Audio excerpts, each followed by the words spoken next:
Yaba fowethu, parents, yekeni lento yokuthi umuzele ingane la ko-2, 3 kuya phezulu.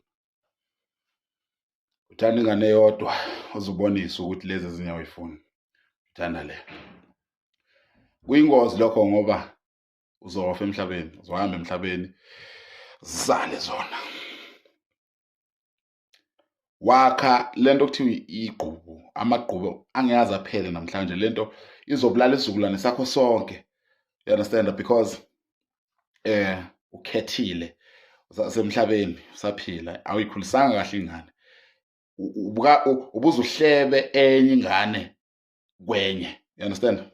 Leyo nto leyo yakha amagqubu. Ngisho seyikhulile ingane zakho, ngeke ngikhohle ukuthi uma wayethanda lo okanye ubaba wayethanda lo. You understand? Zobulala ingane zakho ngenxa yakho. Ubona eminye imindeni ingazwani nje, yiyo leyo nto leyo ukuthi omunye methengelwa izinto, uthola ukuthi uthenga ama-snacks, sibaningi la ekhaya sizingane, omunye uthengelwa ama-snacks, sezothathwa manje eyodlela etoilet, manje sezothathwa manje eyodlela emva kwendlu. Leyo nto leyo bafowethu ayikho right. You understand?